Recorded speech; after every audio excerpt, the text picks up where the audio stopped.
올해 결혼 5년 차인 30대 여성 김 씨. 최근 누구에게도 말 못할 고민이 생겼다고 하는데요. 바로 술에 취하면 성희롱을 일삼는 시아버지 때문입니다. 고민 끝에 이를 시아버지에게 털어놨지만 내가 언제 그랬냐라며 적반하장으로 화를 냈다고 하는데요. 시간이 지날수록 더 대담해지는 시아버지의 행동. 대체 이를 어떻게 하면 좋을까요? 자, 매일같이 사건 반장을 보신다는 가족분의 제보인데요. 가족 여러분, 이번 사연 좀 집중해 주십시오. 저도 이거 보고 너무 진짜 충격을 받아요.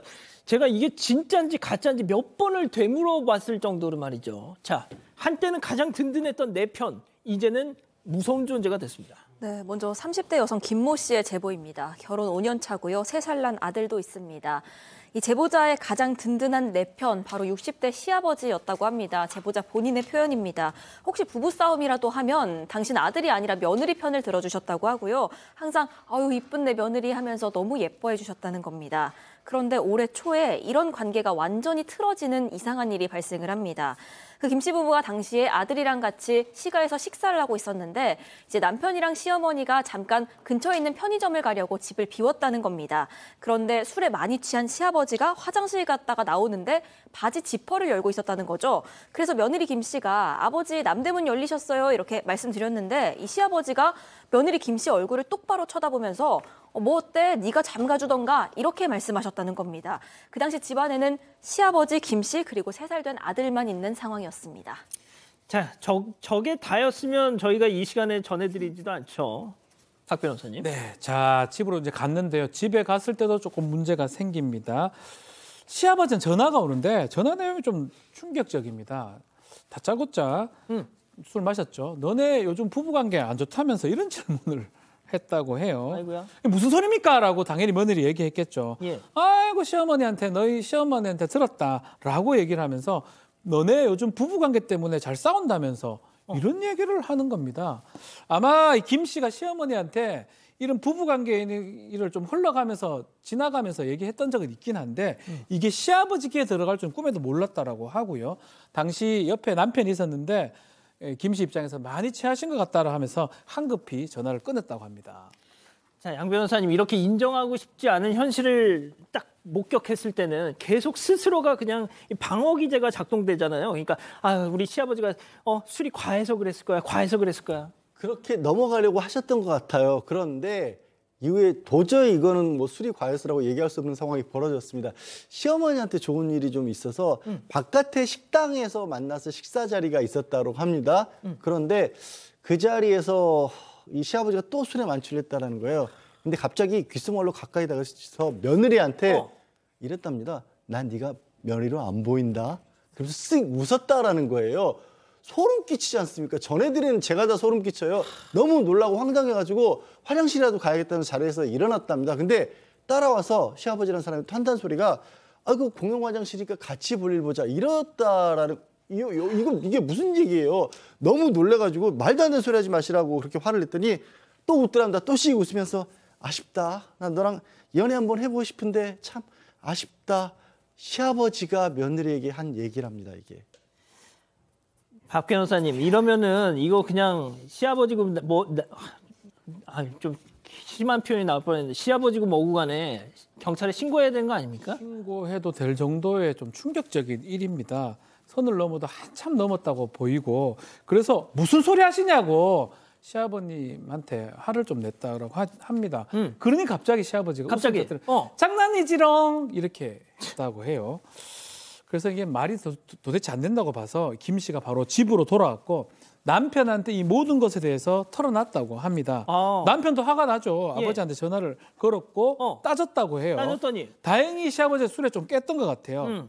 제정신이냐라고 오히려 적반하장 화를 내면서 며느리한테 시아버지가 누가 그런 말 하겠냐라고 하면서 왜 사람을 바보로 만드냐면서 오히려 도로 화를 냈다고 합니다. 자,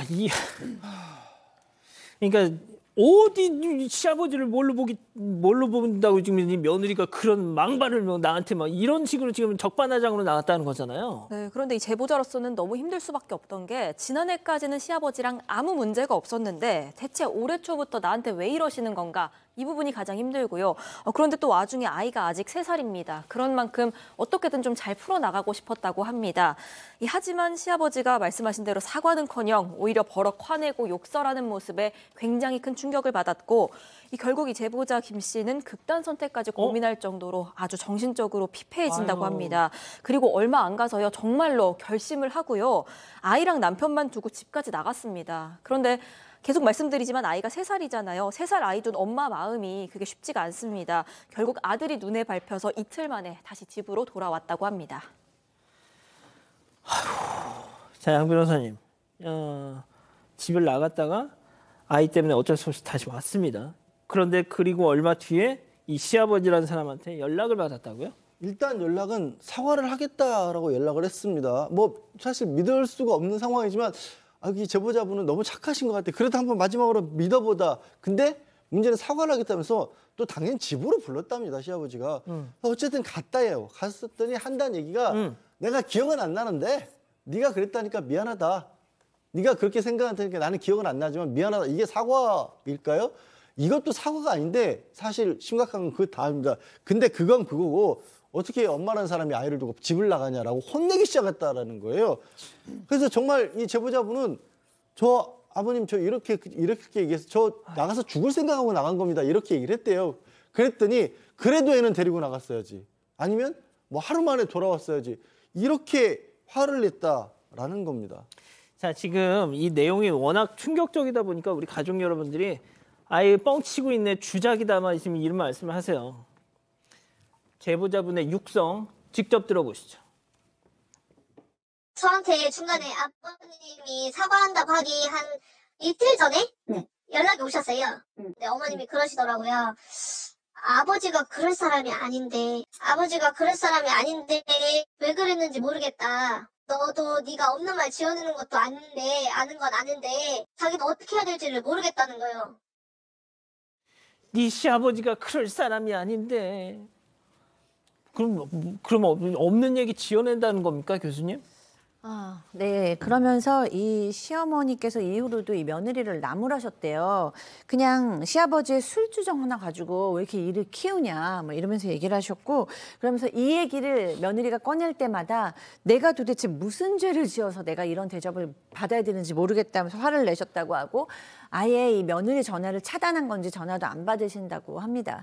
그리고 또 12살이 많은 시누이도 있는데 이 시누이도 이 사건을 알고 나서 전화가 한 번 왔대요. 그래서 팩트체크만 딱 하고 나서 그다음부터는 아무런 문자, 전화도 없다고 합니다. 자, 그렇다면 여기서 별별 상담소 오늘의 궁금증 짚어보죠. 자, 며느리로 안 보인다는 귓속말을 하는 이 시아버지, 제가 이 집안에 화근이 된 건가요? 라고 얘기를 하시는데, 자, 박 변호사님, 왜 자책을 하십니까? 시아버지가 화근인 거죠. 지금 분란의 근원이 되고, 만약에 한두 번이면 뭐 그것도 좀 납득하기 어렵지만 그래도 뭐 실수라든지, 근데 이렇게 귓속말에 대고 그런 얘기할 정도고 여러 번 반복이 지금 되고 있는 상황이거든요. 시아버지가 지금 매우 잘못했다고 봐야 될 것 같고요. 또 그 와중에 그 시아버지 편을 들거나 하는 것도 좀 시누이들도 좀 뭔가 잘못된 것 같습니다. 이거 뭐 100% 얘기하지만 지금 며느리 우리 김 씨 잘못은 저는 아예 없다고 보고, 좀 더 강력하게 얘기해서 뭐 형사처벌까지는 아니겠지만 강력하게 얘기를 해서 이 시아버지는 이쪽에서 더 못하도록 하게 맞지 않을까 생각이 듭니다. 자, 양 변호사님, 그 남편분의 역할이 좀 클 것 같아요. 남편분의 역할이 크고요. 저는 시댁과 단절을 해야 한다고 봅니다. 왜냐하면요, 오해하지 않으셨으면 좋겠는데 아직 그 정도 상황은 아닙니다만 친족 간의 성폭행이나 이런 일이 벌어지잖아요. 그러면 사람 마음이라고 하는 게요, 이 상황에서는 이런 겁니다. 지금 시어머니 입장에서는 평생 같이 살았던 남편이, 그다음에 시누이 입장에서는 내 아버지가 그런 몹쓸 짓을 한 사람이 되는 걸 못 받아들여요. 그럼 어떻게 되냐면 이거를 사실과 상관없이 며느리에게 덮어 씌웁니다. 그러니까 며느리가 잘못해서가, 이 사연자분이 잘못해서가 아니라 사람 마음이, 저는 뭐 다른 친족간 성범죄나 이럴 때 보면 사람 마음이라는 게 그렇더라고요. 그래서 서로를 위해서도 저는 이거는 단절할 수밖에 없고, 그 단절하는데 남편분이 어쩔 수 없잖아요. 이거는 자신의 가족인 아내를 지켜야죠. 남편분도 이 상황 그냥 뭐 힘들겠지만 받아들이시고 여기서 좀 꺾고 끊는데 역할을 해주셔야 된다고 저는 개인적으로 그렇게 봅니다. 교수님. 네, 저도 양 변호사님 얘기하신 거에 약간 연장선상일 것 같은데요. 저는 이 알코올 문제를 가지고 있는 가족의 구조적인 문제로 보이거든요. 그러니까 아버지, 시아버지가 술버릇은 굉장히 지금 고약하고 심각한 것 같은데 보통 때는 좋은 가장 같아요. 그러니까 며느리한테도 좋은 가장 아군이었다라고 얘기하고 이 시어머니도 니네 아버지가 그런 사람이 아닌데라고 얘기하면서 안타까워하지만 이 가족이 이 시아버지의 술버릇을 이 나이까지 60대까지 모르지는 않았을 가능성이 높거든요. 그렇다면 아까 앵커께서 얘기하신 대로 방어기제가 이제 회피 방어기제나 부정 방어기제가 이제 돌아가면서 이 며느리가 마치 화근인 것처럼 문제 중심인 것처럼 되는 건데 우리 사회가 이런 식으로 이 아버지나 아들들의 어떤 죄를 묵인해서 얼마나 많은 피해자가 그동안 왔습니까? 근데 이게 이 여성을 굉장히 억압하고 괴롭히는 것뿐만 아니라 결국에는 이 가정도 무너뜨리거든요. 그래서 이건 회피할 때가 아니고 진심으로 사과를 하셔야 되고요. 개선이 돼야 되고요. 이렇게 노력해서 개선이 안 될 경우에는 안 되면 정말 심각한 치료를 받거나 아니면 법적인 어떤 적용까지도 있어야 될 것이라고 봅니다. 자, 우리 가족 여러분들 뭐라고 하시나요? 네, 카르페디엠님 촬영하시고 녹음하세요. 저건 진짜 동물입니다. 빨리 도망치세요 하셨고요.